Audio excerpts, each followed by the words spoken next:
Semaine de l'insertion à la maison d'arrêt de Sarreguemines, la mission locale, Pôle emploi et des entreprises du secteur étaient sur place pour rencontrer les détenus. Objectif, leur donner des pistes pour se réinsérer dans la vie professionnelle. Grande campagne de sensibilisation au harcèlement à la SNCF, un fléau qui touche 80% des femmes. Dans la gare de Forbach, des responsables de la SNCF, des élus de la région et des policiers étaient réunis pour sensibiliser les usagers.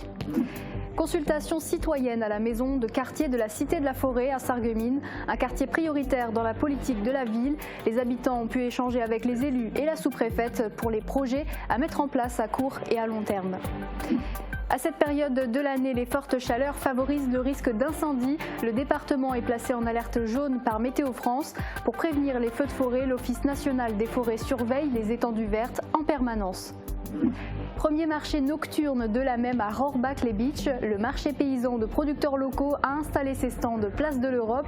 L'Harmonie municipale et le groupe Après la sieste a assuré l'ambiance. Près de 3000 visiteurs dénombrés. Bienvenue sur Mosaïque Cristal, merci de nous rejoindre. Aujourd'hui, on va retrouver notre chronique culturelle présentée par Thibaut. Salut Thibaut. Salut Margot. Alors aujourd'hui, on va parler de la nouvelle saison culturelle de Sarreguemines. Et oui, elle a été dévoilée vendredi dernier au Casino des Faïenceries et on peut dire que le programme est bien diversifié et bien complet. On a hâte d'entendre tout ça et puis après ça, on partira dans le petit village de Rethel à la frontière luxembourgeoise où une maison abrite des vestiges de l'activité du Moyen-Âge, un bijou qui fera bientôt l'objet d'un musée. Mais avant, l'actualité, c'est un job dating organisé à la maison d'arrêt de Sarreguemines. Après avoir purgé leur peine, les détenus devront retourner à la vie normale. Pour permettre une meilleure réinsertion, une rencontre était organisée avec des entreprises du secteur. Morane Grancola a été sur place. Une réinsertion réussie, ça se prépare. Cette semaine à la maison d'arrêt de Sarreguemines, c'est la semaine de l'insertion. Le but, préparer au mieux la sortie des détenus. Du lundi au jeudi, plusieurs thèmes ont été abordés, comme l'accès aux droits, aux formations, la prévention des addictions ou encore la bonne gestion financière. Mardi matin, un job dating a même permis aux détenus de rencontrer peut-être leur futur employeur. Donc en fait, c'est des chefs d'entreprise qui sont venus rencontrer les personnes détenues, qui ont préparé leur CV, leur lettre de motivation et qui, dans le cadre du coup d'entretien vraiment en face à face, peuvent valoir leurs compétences et peut-être trouver un emploi ou une activité pour la sortie de détention. Pour ce job dating, 12 intervenants sont venus présenter leur poste à pourvoir, mais aussi leur offre de formation. Alors nous, c'est important de participer à ce type d'événement, notamment pour donner une nouvelle chance aux candidats qui se présentent aujourd'hui, de réinsérer la vie active forcément au travail. Donc voilà, c'est très important pour nous d'être présents. Et le fait d'organiser des forums et permettre aussi aux employeurs de rencontrer les jeunes qui ont des suivis justice forcément, mais de casser cette image un peu de délinquants et de rencontrer réellement les personnes, c'est très important qu'on organise ce genre de forum. Casser cette image de délinquant, c'est tout le but de cette semaine de l'insertion. Ici à Sarreguemines, les peines ne sont pas très longues. L'objectif de cette préparation est avant tout d'éviter toute récidive et de permettre aux détenus de revenir à la vie normale. En fait, les personnes détenues, quand elles préparent la sortie, sont confrontées à un certain nombre de difficultés. Il y a un certain nombre de freins en fait, à leur réinsertion ou insertion dans la société civile. Et du coup, l'accompagnement, c'est un moyen pour nous, l'administration pénitentiaire, de lever petit à petit tous ces freins pour les conduire à une sortie réussie. Pour les responsables de la maison d'arrêt de Sarreguemines, la prison, ce n'est pas seulement garder des détenus derrière les barreaux, c'est également permettre à ceux qui le souhaitent de reprendre leur vie en main. La SNCF lance une campagne de sensibilisation au harcèlement. Hier matin, des flyers d'information et de sensibilisation ont été distribués dans 3 gares du Grand Est, à Forbach, Charleville-Mézières et Saint-Louis. Reportage de Louis Simon au petit matin en gare de Forbach. Ah, mais bien sûr, bien sûr. Pour que le harcèlement ne monte plus à bord des trains français, nous devons agir. C'est le message que veut faire passer la SNCF pour sensibiliser la population au harcèlement dans les transports en commun. C'est pourquoi, sous l'impulsion de l'État, de la région Grand Est et de la SNCF, une vaste campagne de sensibilisation est menée. On vient parler du harcèlement auprès des femmes. Alors, c'est un dispositif qu'on connaît, on présente des dispositifs existants chez nous SNCF, notamment le 3117 qui est notre plateforme qui permet de solliciter en cas d'acte de malveillance. Alors quand je dis malveillance, c'est des atteintes aux personnes, dégradation des biens et bien sûr le harcèlement aux femmes. Énormément de femmes, 80% de femmes ont déjà été victimes de faits qui relèvent de harcèlement. Et donc l'idée ici consiste à renforcer la prévention. Pour cette campagne de sensibilisation, un numéro est mis en service à la population, le 3117. Vous pouvez appeler ce numéro 7 jours sur 7, 24 heures sur 24 pour dénoncer un acte de harcèlement commis sur vous ou sur autrui ou pour tout acte qui pourrait mettre en danger la vie des voyageurs. Aujourd'hui, on est là pour sensibiliser les femmes sur ce phénomène de harcèlement et sur les moyens qu'elles ont pour réagir en face de cela, mais il faut aussi sensibiliser les témoins, parce que trop souvent, il se passe des choses. Aujourd'hui, on a le casque sur les oreilles, chacun est un peu dans sa bulle, on ne se préoccupe pas trop de ce qui se passe à droite ou à gauche. Eh bien, si on est malgré tout témoin d'un fait d'une femme qui est victime de gestes, de propos désobligeants, on peut, y compris même par SMS, si on ne veut pas se mettre en danger et ne pas s'exprimer trop clairement en passant un coup de fil, par SMS, on peut dénoncer les faits en disant là où on se trouve, ce qui se passe, et partant de là, les services s'organisent pour y mettre un terme.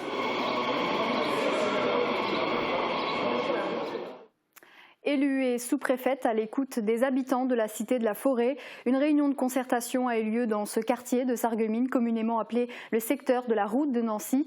Plusieurs thématiques ont été abordées comme la sécurité, l'emploi ou le cadre de vie. L'intérêt était de connaître les priorités des habitants. Thibaut Desmerlet et Guillaume Dumonteil. Des problèmes et des atouts.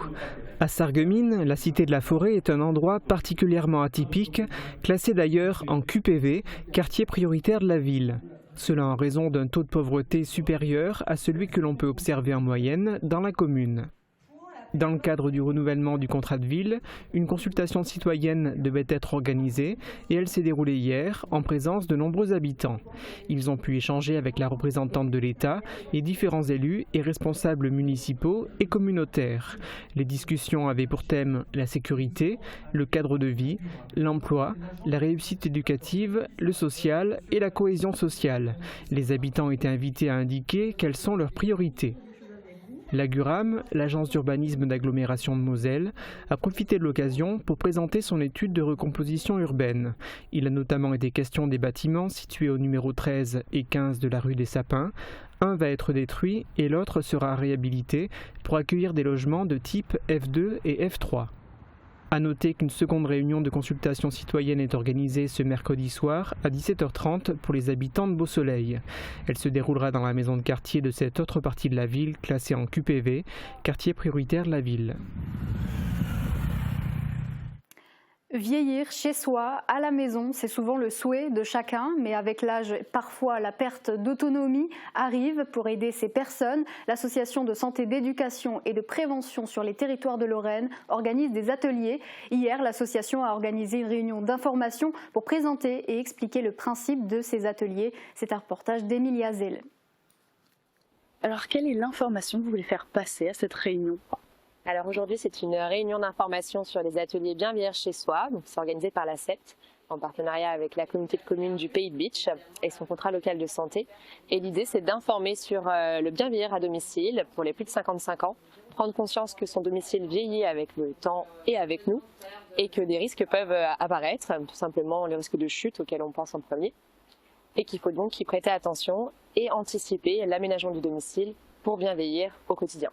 Qu'est-ce qu'on va retrouver dans les ateliers de l'automne ? Alors du coup, il y aura un cycle en septembre et un autre en novembre qui seront proposés sur inscription gratuitement. Et dans l'idée, il y aura 3 séances par cycle, donc pour un groupe entre 6 et 15 seniors. Et donc c'est un ergothérapeute qui va venir animer les 2 premières séances à chaque fois pour parler de l'aménagement du domicile, du risque de chute, des aides techniques et puis des projets d'aménagement plus en général. On pense par exemple à tout simplement à la salle de bain et à la fameuse douche italienne, mais en allant un peu plus sur le truc et astuces pour informer et conseiller les seniors. Et le 3e atelier sera proposé par une animatrice en santé environnementale. Et l'idée là, c'est vraiment de travailler sur l'environnement, la pollution de l'air intérieur et aussi tout ce qui est produits cosmétiques, ménagers du quotidien pour bien choisir pour un habitat durable et écologique. Les feux de forêt, ça n'arrive pas que dans le sud. Avec la sécheresse, les risques d'incendie sont en hausse, en Moselle aussi. Après un passage dans l'orange, Météo France maintient notre département au niveau jaune, comme 5 départements du sud de la France. La vigilance est renforcée à l'ONF et chez les pompiers. Reportage de Lucie Philippot. Sec comme de la paille, aux abords des forêts, les herbes sont sèches, ce qui peut être dangereux par temps de forte chaleur. Si il n'y a pas de pluie dans les 15 jours, 3 semaines qui viennent, la végétation du talus va commencer à griller, à sécher. Et puis donc on aura du combustible au sol et un apport de feu accidentel peut communiquer le feu. Et avec la pente, le feu va monter le versant, va prendre des branches basses d'abord, et puis après monter dans la canopée et le feu va partir. Certains arbres autour commencent eux aussi à sécher, ce qui pourrait accélérer la propagation des flammes.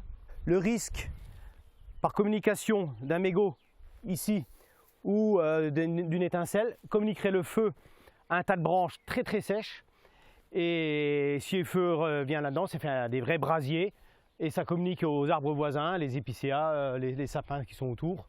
Chaque année, l'Office national des forêts travaille en collaboration avec le service départemental d'incendie et de secours. Les pompiers se tiennent prêts avec du matériel adapté, comme ce camion d'une capacité de 4000 litres d'eau. On a sur ce véhicule-là un espace qu'on appelle la cabine qui est sécurisé, avec un ensemble de dispositifs comme une autoprotection où vous avez un certain nombre de buses qui viennent asperger le véhicule, qui viennent asperger les roues. Le véhicule est capable d'avancer même s'il est pris par un incendie. Il y a un dispositif d'air respirable en cabine qui permet que si les sapeurs-pompiers se réfugient à l'intérieur, ils peuvent quand même avoir pendant quelques minutes de l'air pour pouvoir résister en fait aux fumées.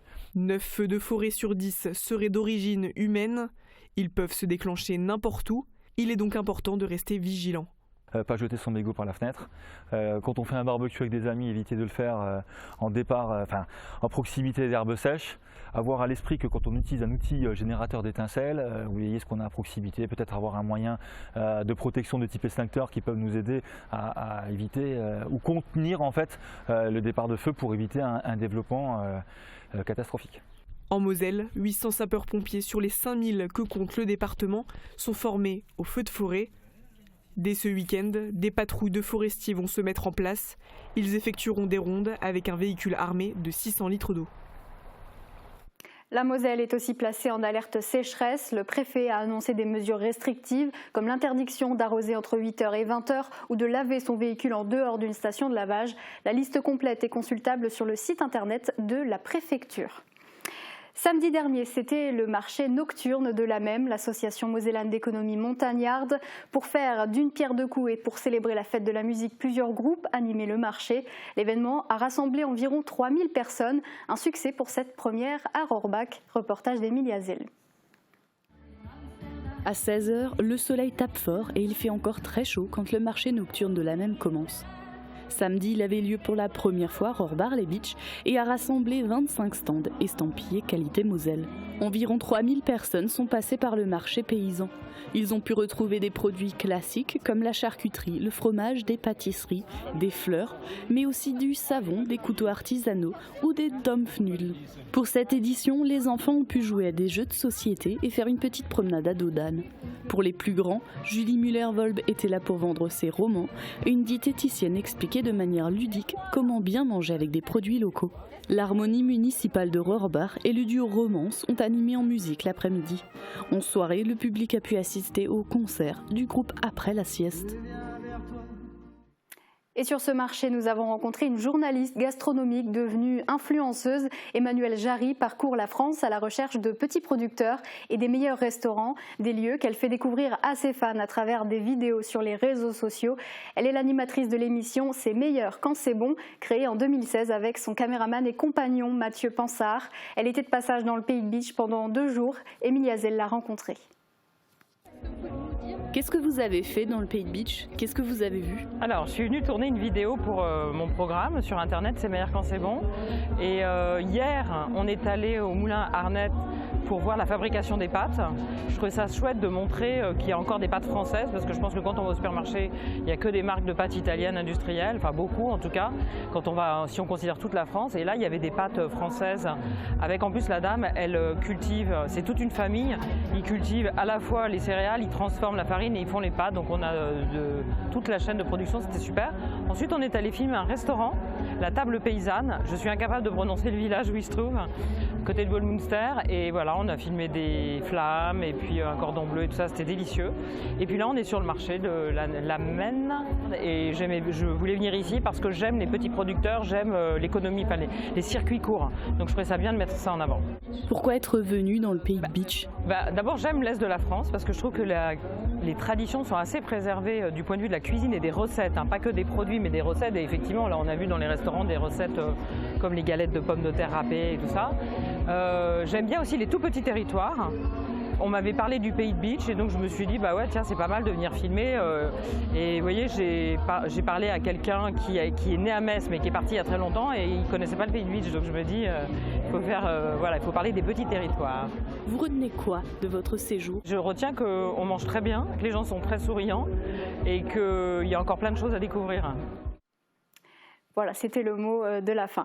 Lundi après-midi, c'était jour de remise de prix à l'école Robert Schuman. Les élèves de Sarralbe ont participé à un concours de dessin mettant à l'honneur les abeilles. Au total, près de 400 œuvres ont été réalisées. Une cérémonie a permis de récompenser l'investissement des élèves, avec notamment une sortie à la citadelle de Beach. Les dessins gagnants seront collés sous forme d'étiquettes sur des pots de miel d'apiculteurs locaux. Et puis ce samedi, la maison d'enfants à caractère social de Sarreguemines ouvrait ses portes au public à l'occasion de sa kermesse annuelle. Cet institut, qui dépend de la compétence du conseil départemental, accueille des enfants relevant de l'aide sociale à l'enfance. Retour sur l'événement avec Jules Lefébure. Ambiance 70s à la maison d'enfants à caractère social Le Grand Chêne de Sarreguemines. L'AMEX organisait samedi après-midi une kermesse sur le thème hippie. L'objectif de celle-ci, permettre au grand public de découvrir l'établissement et son rôle. Celui-ci accueille une quarantaine d'enfants et adolescents âgés de 13 à 18 ans dans le cadre d'un placement judiciaire ou administratif. L'équipe pluridisciplinaire composée de 26 éducateurs, 2 veilleurs ou encore d'une psychologue assiste les enfants dans leur projet personnalisé d'accompagnement. Comprenez un projet de prise en charge éducative, d'accompagnement scolaire, de prise en charge thérapeutique et d'un projet d'intervention familiale. Pour ce rare moment où le lieu ouvrait ses portes, le public était en nombre et les enfants comme les adultes ont pu s'adonner à différentes activités ludiques et musicales. Voilà pour l'info du jour, on regarde les prévisions météo pour demain. Après la pub, retrouvez Thibaut qui nous parlera de la programmation de la saison culturelle de Sarreguemines et de la Saint-Paul. A tout de suite. La rénovation de vos façades avec Modern Habitat allie esthétique et une résistance garantie à toutes les intempéries.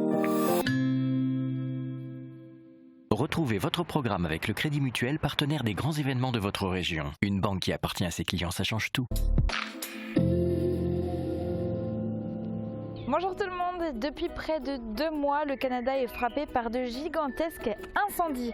Dimanche, la ville de Montréal a même connu la pire qualité de l'air au monde à cause du taux de particules fines présentes dans l'atmosphère.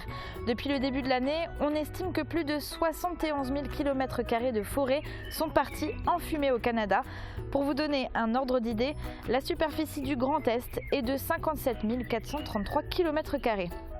Et si je vous en parle aujourd'hui, c'est parce que les fumées qui émanent de ces incendies sont actuellement en train de traverser la France, mais les particules fines qui sont en haute altitude ne devraient pas impacter la qualité de l'air chez nous. Cependant, des précipitations sont attendues pour la fin de la semaine, on peut donc s'attendre à avoir des pluies salissantes qui pourraient laisser des traces sur les voitures notamment. Et si pour notre secteur, les feux de forêt ne sont pas pour l'instant à l'ordre du jour, notre département est tout de même placé en vigilance jaune. Il faut donc continuer de rester vigilant et je rappelle que 9 feux sur 10 sont d'origine humaine. Côté météo maintenant, pour demain, le ciel sera toujours très nuageux et on peut s'attendre à des averses en deuxième partie de journée. Côté température, les minimales iront de 11 à 14 degrés et les maximales de 26 à 28 degrés. Demain, nous fêtons les pierres et il fera jour de 5h33 à 21h44. Passez tous encore une très belle journée et à demain! C'était votre programme avec le Crédit Mutuel, partenaire des grands événements de votre région. Une banque qui appartient à ses clients, ça change tout. Du 30 juin au 2 juillet, vivez un week-end de fête à Sarreguemines à l'occasion des 30 ans du Grand Festival des Arts de la Rue de la Saint-Paul. Près d'une vingtaine de compagnies et plus de 100 artistes pour des festivités sous le signe du rire et de l'émotion. Vendredi 30 juin dès 18h, inauguration en musique et échassier dans les rues du centre-ville. Grand spectacle symphonie par la compagnie d'Hébrahu-Belzac le samedi soir dès 23h. Des animations, des spectacles, un marché d'artisans potiers et des concerts à découvrir. Programme complet sur saintpaul.sarreguemines.fr. Je m'appelle Thomas, j'ai 23 ans, j'habite à Sarreguemines, je suis animateur au périscolaire des Francas le midi. Je suis heureux de venir le matin, je suis heureux de faire de nouveaux projets. Vous aussi, devenez animatrice ou animateur chez les Francas. Et si les créateurs italiens influençaient l'aménagement de votre maison ? Cuisine, salle de bain, carrelage, Cesa au centre de la Rotonde à Sarreguemines vous propose un vaste choix et un excellent rapport qualité-prix.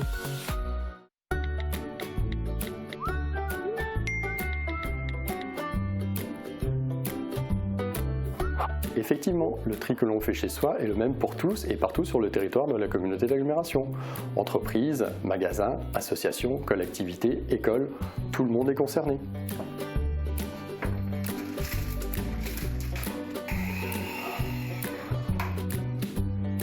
Malgré notre activité professionnelle très soutenue, nous avons mis en place des gestes de tri faciles à respecter au quotidien.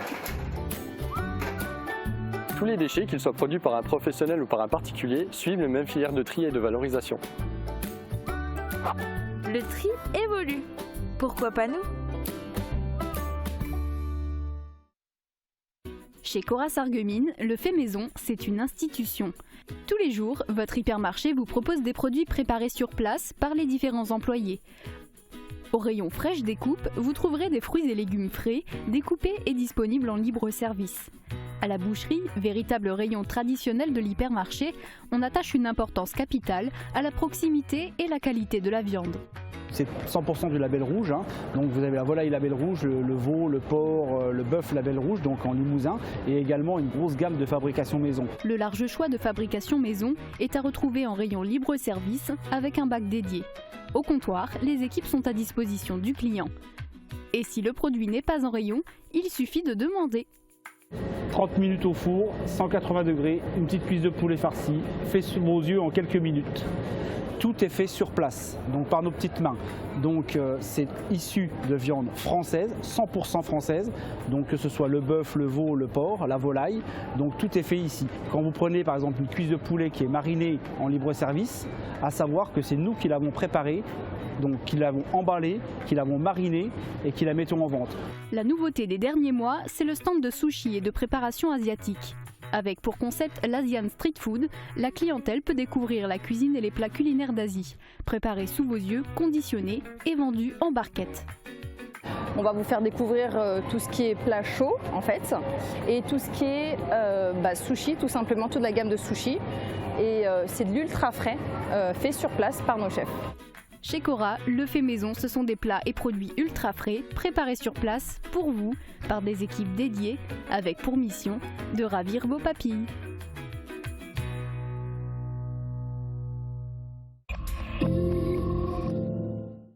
C'est l'heure de la chronique culturelle, on retrouve Thibaut tout de suite.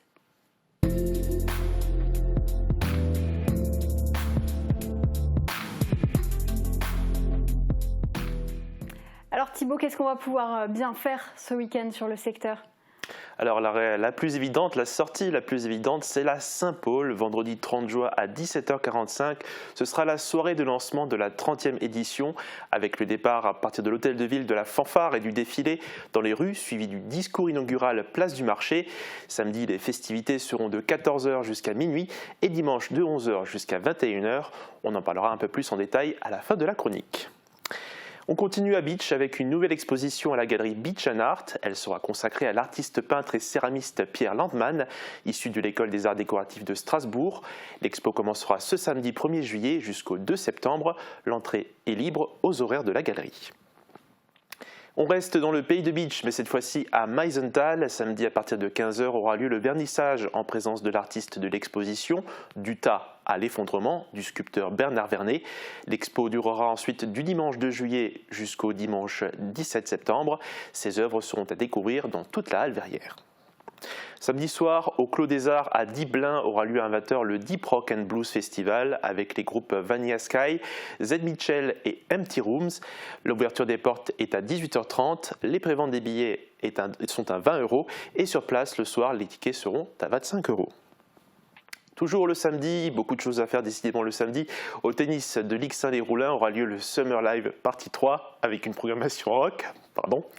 Les groupes Dirty Deep, King Automatic et Telegraph seront présents.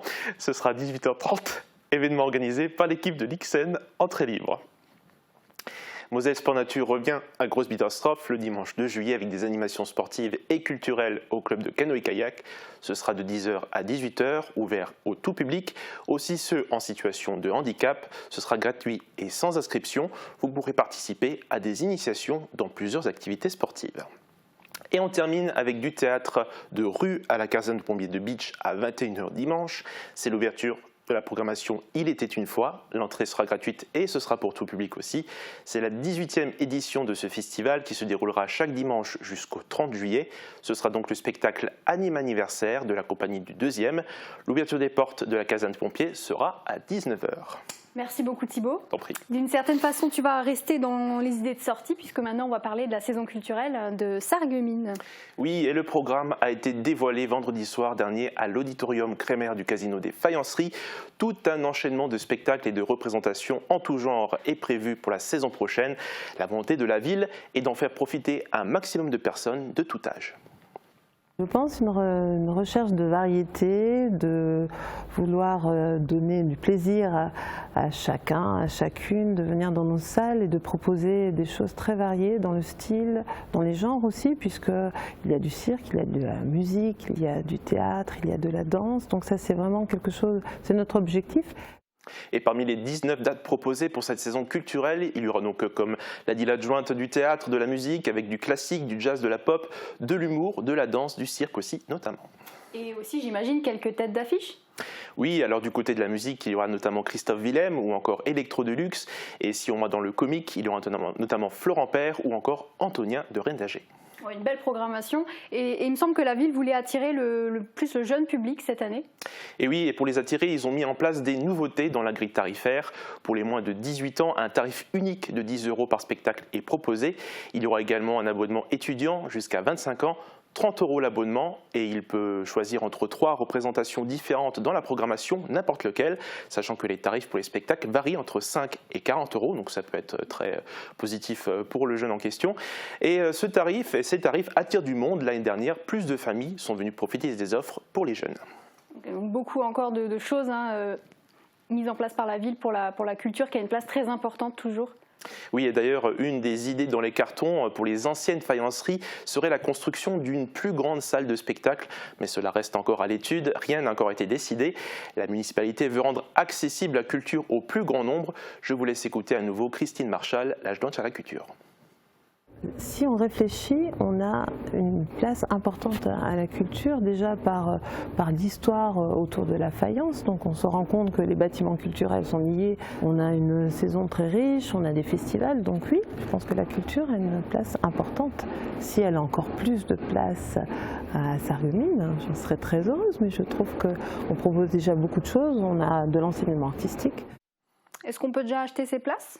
Alors non, il faudra encore patienter. La billetterie sera ouverte dès le 8 septembre en ligne et 2 jours de lancement sont prévus le 8 et 9 septembre. Le premier, ce sera de 16 h à 20 h et le second de 10 h à 18 h à l'hôtel de ville de Sarreguemines. Et sinon, dès le lundi 11 septembre, ce sera à l'office de tourisme. C'est noté. Et tu le disais tout à l'heure, tu voulais en parler, c'est la Saint-Paul ce week-end et tu voulais en dire quelques mots. Oui, la ville va fêter les 30 ans du festival de la Saint-Paul. D'ailleurs, pour cette occasion, on vous en fera un retour en images la semaine prochaine sur notre chaîne. Certaines compagnies et troupes reviendront pour cet anniversaire, comme la fanfare Jackson. Sinon, plein de nouveautés seront au programme. Il y aura de la déambulation, du spectacle fixe, des concerts, du cirque. La municipalité souhaite vraiment marquer le coup et il y aura une petite surprise. Bien sûr, le clou de cette année, c'est le spectacle des 30 ans du festival. Le spectacle s'appelle Symphonie. Donc, il sera joué sur le parking de la mairie. Donc, on va pouvoir partir à 23h du pensionnat, donc place de la République en pleine zone piétonne, pour arriver là devant la mairie à 23h30, 23h15 à peu près. Et vous verrez, c'est un spectacle magique, plein de feux d'artifice, d'explosions. On a hâte d'y être, vu comment ça a été décrit. Chaque année, entre 30 000 et 50 000 personnes viennent pour le festival et on peut vraiment dire que c'est le rendez-vous attendu ici à Sarreguemines. On retrouve de nouveau Alexandra Dubuisson, l'adjointe au directeur du service culturel de la ville, qui nous en dit encore quelques mots. Une notoriété déjà d'être connu au niveau départemental, au niveau des artistes. Nous, quand on appelle des compagnies en leur disant « vous pouvez venir à Sarreguemines », on a déjà entendu parler de ce festival. C'est une espèce de notoriété au niveau des compagnies et des artistes. Et puis pour la population, c'est très attendu. C'est vraiment la fête de l'année à Sarreguemines. Ouais, on espère voir les rues bondées ce week-end. En tout cas, ce serait vraiment la plus belle récompense, je pense, pour la ville et tout cet investissement. Merci beaucoup Thibaut pour ce gros focus culturel. On te retrouve très bientôt. Ça marche. On va maintenant s'intéresser à la maison de la Dîme à Rethel, tout près de la frontière luxembourgeoise. Classée au monument historique, cette ancienne maison de halage du XVe siècle pourrait devenir un musée. La Fondation du patrimoine a lancé une souscription publique, visite guidée et explication du projet sur des images de Jonathan Vaucher. Donc c'est une scène de halage de la Moselle, avec un bateau tiré par des chevaux. À la frontière luxembourgeoise, le petit village de Rethel abrite des vestiges de l'activité du Moyen-Âge. Parmi eux, une maison de batelier devenue maison de la Dîme. Classé monument historique, ce bijou du XVe siècle a été restauré pendant 15 ans. Dans une première année, les façades avant, une deuxième année, les façades latérales et arrière, et après, il y a eu les étapes de restauration à l'intérieur, avec notamment dans des plafonds, et en dernier, l'installation de la cheminée. Différents éléments de cette maison ont disparu au moment de l'annexion. Acheté en 1986 par la mairie, le bâtiment gothique va désormais abriter un musée des Chartreux, un musée de la Dîme, une ludothèque et une reconstitution de la vie du XVe siècle. Pas loin, il y a également un autre musée remarquable qui attire pas mal de monde et qui mérite qu'on s'en intéresse aussi, c'est le musée du cheminot. Donc finalement, la ludothèque, c'est quelque chose qui manque aujourd'hui à notre jeunesse. Et l'idée, c'est d'apporter le côté ludique d'une ludothèque dans le musée. Il y a un château magnifique à Circles-les-Bains, un autre château magnifique à Mondren. Je persistais à dire que la maison de la Dîme s'inscrit dans un circuit qui serait fait de ces deux châteaux plus la maison de la Dîme. Désormais estimé à plus de 2 millions d'euros, ce projet soutenu par les collectivités a vu son coût grimper suite à la guerre en Ukraine. Une collecte de fonds déductible d'impôts est ouverte pour récolter une partie du montant et espérer une requalification prochaine.